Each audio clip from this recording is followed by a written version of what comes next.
السلام علیکم ناظرین، میں ہوں عبداللہ سویتی ایڈوکیٹ، آپ کی خدمت میں ایک دفعہ پھر حاضر ہوں HEC لا گیٹ سیریز کے سلسلے میں۔ اور ہمارا جو ویڈیو کا سلسلہ چل رہا ہے وہ ہے کانسٹیٹیوشنل ہسٹری آف پاکستان۔ اس میں ہم دیکھ رہے ہیں لینڈ مارک کیسز، ان کا جو دوسرا کیس ہے اس کے سلسلے میں آپ کے ساتھ حاضر ہوا ہوں۔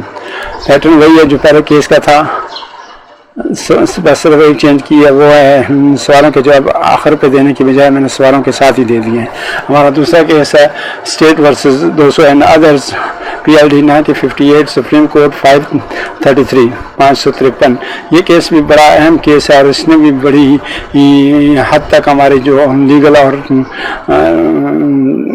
کانسٹیٹیوشن ہسٹری ہے اس کو متاثر کیا ہے۔ تو اس کیس کے بارے میں ہم چلتے ہیں پھر۔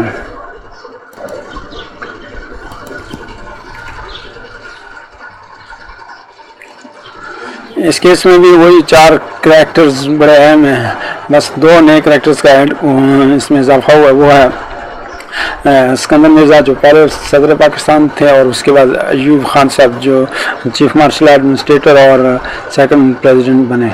تو یہ تھوڑی سی ڈیٹیل میں نے یہاں سامنے دی ہوئی ہے، تو آپ یہاں اس کو پڑھیں، کیونکہ یہ پڑھنا آپ کا ضروری ہے، اس لیے کہ آپ نے ایگزام دینا ہے اور ایگزام دینے کے لیے پڑھنا ضروری ہے۔ آپ صرف سوال یاد کر کے رٹا کر کے آپ ایگزام پاس نہیں کر سکتے، آپ کو کانسیپٹ بھی سمجھنا پڑے گا۔ اس لیے جو انفارمیشن اس ویڈیو میں دی گئی ہے وہ ساری کی ساری اہم ہے، میں نے کوئی غیر ضروری چیز یہاں ڈالنے کی کوشش نہیں کی، اور جو انفارمیشن دی ہے وہ کوشش کی ہے کہ وہ ریلیونٹ ہو۔ اس کیس کا سنیپسس جس طرح ہوگا،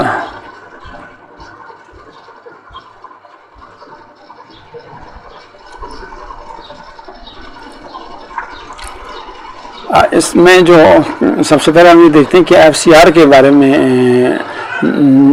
کیا FCR ہے، کیا فرنٹیئر کرائمز ریگولیشن ہے۔ اس پورے کیس میں اس کا بڑا اہم کردار ہے۔ یہ بنیادی طور پر سیٹ آف رولز ہیں جو کہ فیڈرلی ایڈمنسٹریٹو ایریا میں جو پاکستان کا ایک گرے ایریا ایک طرح کا ہم نے اٹھا کے رکھا ہوا تھا، اس کو انگریز کے بنائے ہوئے قانون کے تحت FCR کے تحت کنٹرول کر رہے تھے۔ ایک ہی ملک تھا لیکن اس کے اندر ہم نے 2 قسم کے قوانین اور 2 قسم کی اسٹیٹس بنا کے رکھی ہوئی تھی۔ اچھا، یہ بنیادی طور پر 1872 میں انگریز نے ان علاقوں کو کنٹرول کرنے کے لیے، فرنٹیئر کے علاقے تھے، ان کو کنٹرول کرنے کے لیے یہ ریگولیشن بنائی تھی، اور پھر 2018 میں ان ریگولیشنز کو ختم کیا گیا۔ یہ بیسیکلی ایک انڈائریکٹ رولز کے سسٹم تھا، جس میں جو لوئر جرگا جو تھا وہ اس پورے علاقے کو مینیج کرتا تھا۔ اچھا، اس FCR کا ایک جو دکھ دینے والا بات یہ تھی کہ اگر کوئی ایک آدمی جرم کرتا تھا تو اس کی سزا پورے قبیلے کو بھی دی جا سکتی تھی، اور یہ بنیادی طور پر سمری ٹرائل تھا، جس میں ٹرائل کم ہی ہوتے تھے، بس سنتے تھے، کوئی وکیل نہیں ہوتا، کوئی جج وٹنسز نہیں ہوتی تھی، تو بس جناب سزا بزرگ سنا دیا کرتے تھے۔ تو یہ بڑی سخت سزائیں اس میں دی جاتی تھیں۔ اب کیس کے بیک گراؤنڈ کیا ہے کہ 200 اس کیس کا جو بنیادی کردار ہے وہ ایک قبائلی آدمی تھا اور ڈسٹرکٹ لورا لائی بلوچستان کا رہنے والا تھا۔ اب یہ جو علاقہ آتا تھا یہ پاٹا کے تحت آتا تھا، پروونشلی ایڈمنسٹریٹ ٹرائبل ایریاز، اور یہاں بھی FCR راج کر رہا تھا۔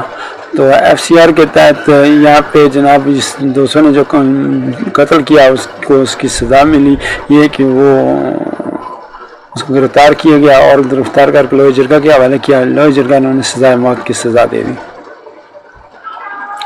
200 سیکشن 11 جو تھا FCR کا اس کے تحت کنوکٹ ہوا تھا اور لوئر جرگا نے اس کو سزا دی تھی۔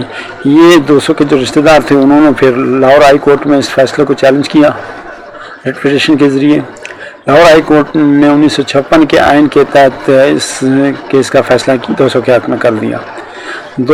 ہائی کورٹ نے یہ ڈکلیئر کیا کہ آئین 1956 کا جو آئین تھا اس کی جو آرٹیکل 5 اور 7 ہیں اس کے تحت جو FCR ہے وہ کانسٹیٹیوشن کے اگینسٹ ہے، جہاں ایکویلٹی آف لا ہے، عدالت کے سامنے کسی بھی بندے کا جو FCR کے تحت ٹرائل کیا جاتا ہے. لہٰذا لوئے جرگہ کے فیصلے کو نال اینڈ وائڈ قرار دیا گیا. فیڈرل گورنمنٹ نے اس کے جواب میں یہ کیا کہ وہ سپریم کورٹ چلے گی. سپریم کورٹ نے یہ فیصلہ پھر ملٹری کے حق میں، ملٹری رول کے حق میں دے دیا اور 200 کی اپیل کو ڈسمس کر دیا.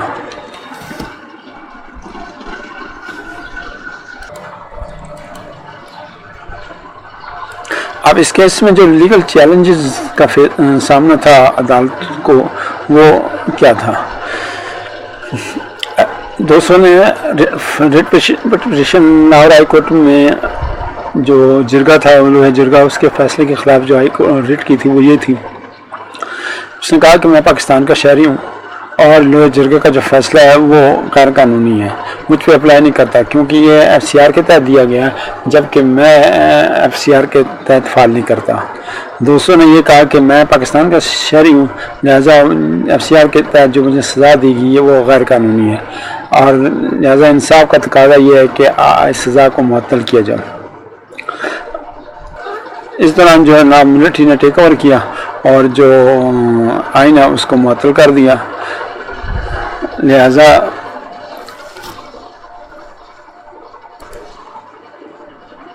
ہائی کورٹ نے فیصلہ کیا جناب کہ اس وقت ویسٹ پاکستان ہائی کورٹ تھی اور ہائی کورٹ جو آئین کے تحت اس وقت ویسٹ پاکستان ہائی کورٹ اصل میں یہ ہوا تھا کہ 1956 کے آئین میں 2 یونٹ بنا دی گئی تھی، ایک ویسٹ پاکستان اور ایسٹ پاکستان. تو پاکستان جو ویسٹ پاکستان تھا اس کی جو ہائی کورٹ تھی لاہور ہائی کورٹ تھی، اس نے پھر فیصلہ FCR کے خلاف دیا اور کانسٹیٹیوشن 1956 کے تحت 200 کی سزا کو کالعدم کر دیا. اب اس میں جو کی پوائنٹ تھی وہ یہ تھی کہ ہائی کورٹ نے کہا کہ جناب 1956 کا جو آئین ہے وہ اس کے تحت 200 کا جو کیس ہے وہ چلایا جائے گا. اور دوسری بات یہ ہے کہ ہائی کورٹ نے یہ کہا کہ FCR جو ہے اگینسٹ کانسٹیٹیوشن ہے لہٰذا 200 کو جو دی گئی سزا ہے اس کو کالعدم قرار دی جاتا ہے. آرٹیکل 5 آف کانسٹیٹیوشن جو تھا 1950 کا وہ یہ کہتا تھا کہ تمام سٹیزن جو ہیں وہ ایکول ہیں before the law. And article 7 جو ہے وہ یہ کہتا تھا کہ تمام کو جو برابر پروٹیکشن ہے وہ آئین کے تحت حاصل ہے. 200 کے ریلیٹیو نے جب آئین کو ان کے FCR کے اس فیصلے کو چیلنج کیا گیا تو انہوں نے اسی آرٹیکل 5 اور 7 کا سہارا لیا تھا. ہائی کورٹ کے فیصلے کا جو افیکٹ ہوا وہ کیا تھا؟ وہ یہ ہوا کہ ہائی کورٹ نے FCR کو ڈسکریمنیٹری لا قرار دے کر اور فنڈامنٹل رائٹس کے خلاف قرار دیا. لوئے جرگہ کو کہا کہ یہ کوئی کورٹ نہیں ہے، اس کے فیصلے بائنڈنگ نہیں ہیں. اس کے بعد مارشل لا جب ڈکلیئر ہوا تو وہ آئین کو سسپینڈ نہیں کر سکتا، آئین کے کم از کم جو فنڈامنٹل رائٹس ہیں ان کو سسپینڈ نہیں کیا جا سکتا. لاہور ہائی کورٹ کا decision was a major victory for the 200 مگر ملٹری رول کے لیے وہ ایک بہت بڑا سیٹ بیک تھا. لیکن پھر یہ ہوا کہ وہ سپریم کورٹ میں چلے گئے اور سپریم کورٹ نے اس فیصلے کو اوور ٹرن کر کے ملٹری کے حق میں فیصلہ کر دیا، ملٹری رول کے. اچھا، اب ڈسیژن میں یہ کرا دیا گیا کہ FCR ڈسیژن جو دیا گیا تھا ہائی کورٹ نے وہ یہ کہا کہ FCR اگینسٹ دی کانسٹیٹیوشن ہے لہٰذا اس کے تحت جو بھی سزا دی جائے گی وہ بھی غیر قانونی ہوگی اور FCR کو غیر قانونی ڈکلیئر کر دیا. اچھا، 7 اکتوبر 1958 کو پریزیڈنٹ اسکندر مرزا نے آئین کو ایبروگیٹ کیا اور کانسٹیٹیوشن جو تھا 56 کا وہ وائلیٹ کر دیا. اور پھر جناب اعلیٰ پریزیڈنٹ صاحب نے سینٹرل لیجسلیچر اور کیبنٹ کو ڈسمس کیا. اس کے ساتھ ہی انہوں نے سینٹرل کیبنٹ کی پروونشل لیجسلیچر اور پروونشل کیبنٹ جو ہے اس کو بھی ڈسمس کیا. پورے ملک کے اندر مارشل لا امپوز کر دیا گیا. جناب آرمی چیف جناب ایوب خان صاحب کو as a chief martial law administrator appoint کر دیا گیا جنہوں نے پھر پورے ملک کے ایڈمنسٹریشن کا لیجسلیٹو مشینری کا جو ہے وہ کنٹرول ٹیک اوور کر لیا. انہوں نے مارشل لا نے یہ کام کیا کہ laws continuance in force order 1958 جاری کر دیا گیا. اس لا کے تحت انہوں نے کہا کہ جناب آئین کے علاوہ تمام قوانین جو ہیں وہ اسی طرح جاری رہیں گے، اور پاکستان کا جو نام ہے وہ اسلامک ریپبلک کی بجائے پاکستان کر دیا. اور پھر جو سسٹم جو تھا گورننس کا وہ بھی پریزیڈنشل کر دیا گیا تھا. جب ایک اور بات بڑی انٹرسٹنگ یہ کی کہ انہوں نے کہا جی کہ جو ملک رن کیا جائے گا وہ 1956 کے کانسٹیٹیوشن کے مطابق کیا جائے گا، مگر کانسٹیٹیوشن کے تحت نہیں ہوگا بلکہ لا ان فورس جو کنٹینیوس ان فورس آرڈر ہے 1958 اس کے تحت کیا جائے گا.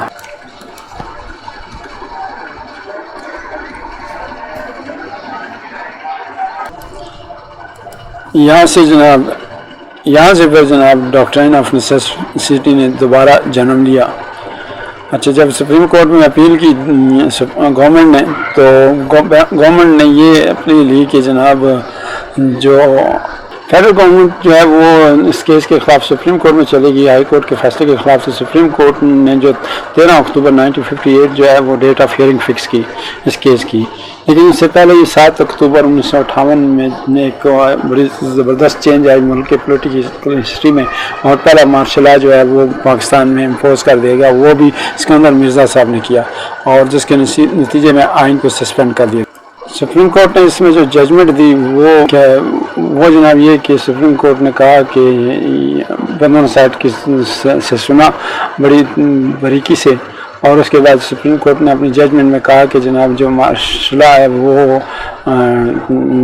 ویلڈ ہے، اور جو نیسیسٹی ہے ڈاکٹرائن آف نیسیسٹی کے تحت نظریہ ضرورت کے تحت اس کو ہم جسٹیفائی کرتے ہیں. کورٹ نے جو ایکسیپشنل سرکمسٹانسز تھے اس وقت ملک کے اندر اس کے تحت مارشل لا کو قبول کر لیا، اور اس طرح ملک کے اندر پہلا مارشل لا امپوز ہو گیا اور لیگلائز کر دیا گیا عدلیہ میں. جو کی پوائنٹس تھے اس فیصلے میں وہ بڑے اہم تھے، ان کو بڑا سمجھنا ضروری ہے. سپریم کورٹ نے یہاں پر جو مدد لی وہ ہینس کینسل کی تھیوری آف لیگل پازیٹیوزم اس سے لی. انہوں نے کہا کہ جب 1958 میں جب مارشل لا امپوز ہوا تو یہ بنیادی طور پہ ایک طرح کا انقلاب تھا، اور یہ پیسفل انقلاب ہونے کی انہوں نے کہا کہ چونکہ اس کے خلاف کوئی ریزسٹنس نہیں ہوئی، عام آدمی لوگوں نے کوئی اس کے اوپر اعتراض نہیں کیا، لہٰذا اس کو ہم ڈکلیئر کرتے ہیں کہ لوگ اس کے اوپر خوش تھے، اس چینج کے اوپر خوش تھے، لہٰذا یہ ریولیوشن یہ مارشل لا کی صورت میں تھا، یہ اس سے لوگ سیٹسفائی تھے اور یہ جائز ہے. اس نے فردر انہوں نے یہ کہا کہ جو لا ان فورس جو کنٹینیوس ان فورس آرڈر 1958 جو ہے یہ بنیادی طور پر ایک نیو لیگل آرڈر ہے، اور اس کو ویلیڈیٹ کر دیا انہوں نے، اور کہا کہ یہ ملک کو چلانے کے لیے یہ آرڈر آئندہ سے کام کرے گا، اور کانسٹیٹیوشن جو ہے وہ سسپینڈ ہے. انہوں نے فردر یہ کہا کہ چونکہ اس ریولیوشن سے کوئی ٹیریٹوریل یا لوگوں کے اندر کوئی اس طرح کی چینج نہیں آئی، تقسیم نہیں آئی، جو فرق نہیں آئی، یعنی علاقے تقسیم نہیں ہوئے، کوئی نہ بڑے نہ کم ہوئے. تو اس لیے انٹرنیشنل لا کے تحت یہ لیجٹیمیٹ گورنمنٹ ہے، اور جو کانسٹیٹیوشن ہے یعنی یہ نیو لیگل آرڈر جو ہے یہ ویلڈ ہے. اس کے بعد انہوں نے 1956 کے جو آئین تھا اس کو ایبریگیٹ قرار دیا گیا، اور کہا کہ جو ایف سی آر ہے وہ بنیادی طور پر اسٹل ان فورس ہے، because laws continuance in force order 1958 کے تحت انہوں نے اس کو جائز قرار دیا کہ وہ ابھی تک ایف سی آر چل رہا ہے، کیونکہ اس laws continuance in force order میں ان تمام لاز کو ادر دین کانسٹیٹیوشن الائیو قرار دیا گیا تھا. اور اس طرح لوئے جرگہ کا جو فیصلہ تھا وہ ویلڈ قرار دیا گیا، اور جناب جو سزا تھی 200 کی اس کو اپ ہیلڈ کیا گیا. اب اس کیس میں دو ٹیکنیکل پوائنٹ تھے بڑے اہم کے. ایک یہ کہ لاہور ہائی کورٹ کے اگر supreme court Lahore high court کے فیصلے کو ویلڈ قرار دیتی تھی تو اس کے نتیجے میں پھر اس کو 1956 کا جو آئین ہے وہ بحال کرنا پڑتا تھا. وہ بحال ہوتا تو بحال ہونے کی صورت میں پھر جو مارشل لاء نے جو آئین بنایا, جو اپنا نیو آرڈر بنایا تھا, وہ پھر انلیگل ہو جاتا. تو اس صورت میں پھر ان کو مارشل لاء کو انلیگل قرار دینا تھا, یہ کام وہ کر نہیں سکتے تھے. پھر دوسری بات یہ ہے کہ جو مارشل لاء ریگولیشن تھی اس کے ساتھ کنفلکٹ پیدا ہو گیا تھا. وہ کنفلکٹ کس میں تھا, وہ 1956 کا جو آئین تھا وہ اور جو مارشل لاء نے جو ریگولیشن اپلائی کی تھی, یعنی laws continuance in force order 1958 جو تھا, ان دونوں کے درمیان میں کنفلکٹ آ گیا. تو لہٰذا عدلیہ نے پھر یہ کیا کہ وہ مارشل لاء اتھارٹیز کو لیگلائز کر دیا.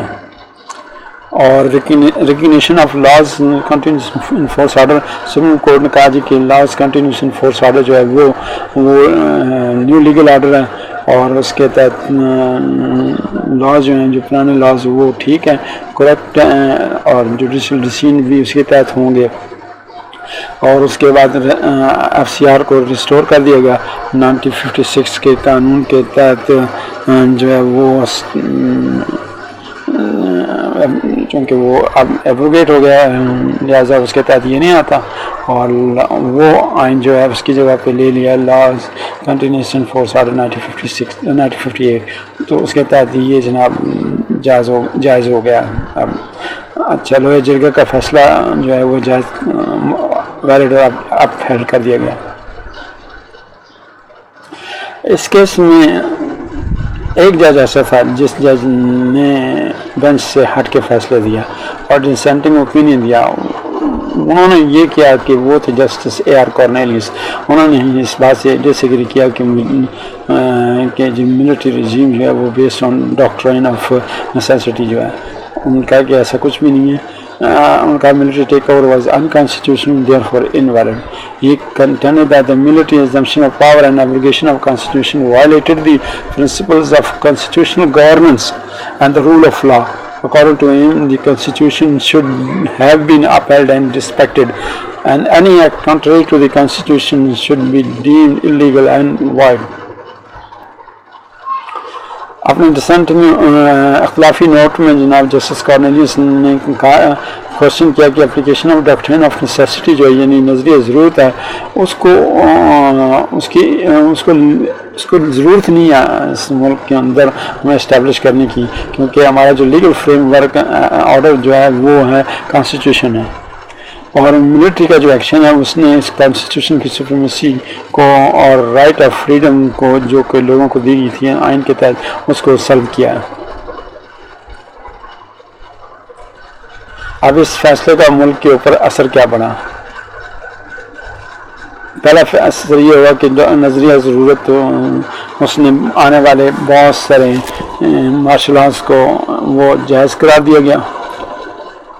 رول آف لا جو تھا ملک کے اندر اس کو کمزور کیا گیا, اور بعد میں آنے والی جو حکومتیں تھیں ان کے لیے پھر اسی فیصلے کے اوپر بیس کرتے ہوئے یحییٰ کا مارشل لاء آیا, پھر اس کے بعد ضیاء الحق صاحب کا, پھر جنرل مشرف کا, سب نے اسی نظریہ ضرورت کو اپنی سیڑھی بنایا رکھا. اور ججمنٹ میں یہ ہوا کہ جو برٹش امپیریل لیگیسی تھی یعنی ایف سی آر, اس کو پھر سے نافذ کر دیا گیا. یہ کالا قانون تھا اور یہ کالا قانون 2018 تک پھر ملک میں نافذ رہا.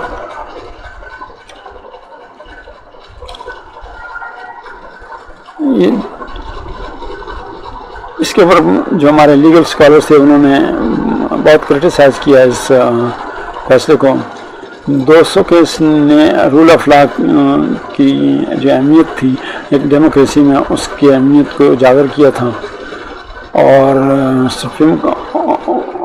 سپریم کورٹ نے سارے نظام کو تباہ کر دیا, اور اس کے بعد جو ایبیوز آف پاور ہے اس کو حلال قرار دیا گیا.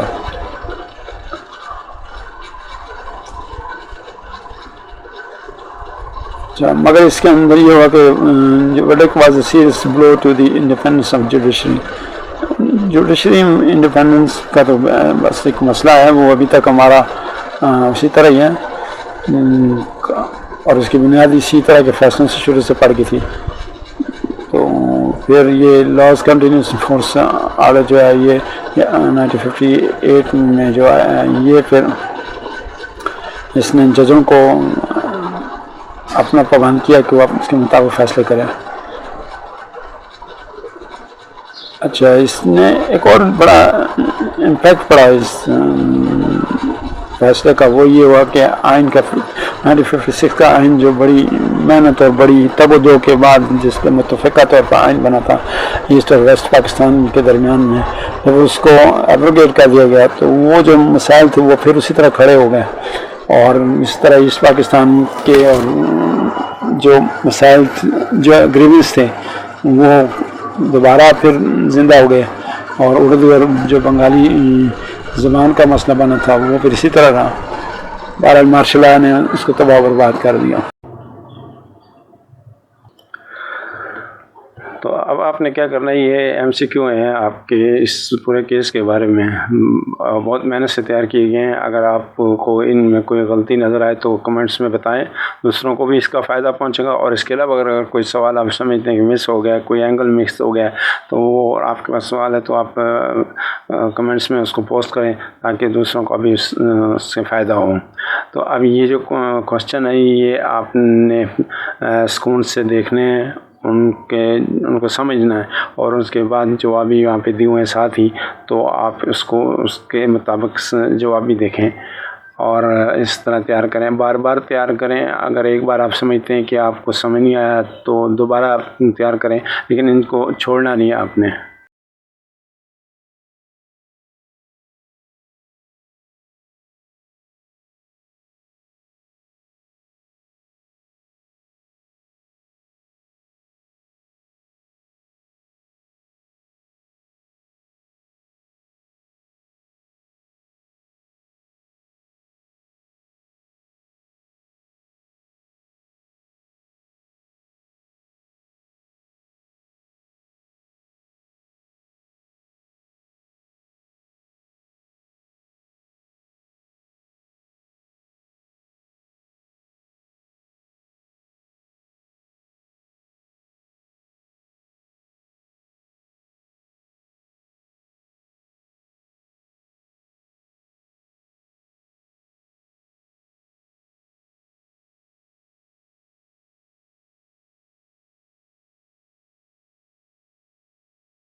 چلیں جی، اب یہ اینڈ ہے، آپ نے پوری ویڈیو دیکھی اور سوالوں کو آپ نے بڑے غور سے تیار کرنا ہے۔ میں بار بار اس لیے کہہ رہا ہوں کہ یہی آپ کا جو ہے پروڈکٹ ہے جو آپ کو ایگزام میں کام آنا ہے، تو کانسیپٹ سمجھ کے آپ نے اس کے مطابق آگے چلنا ہے۔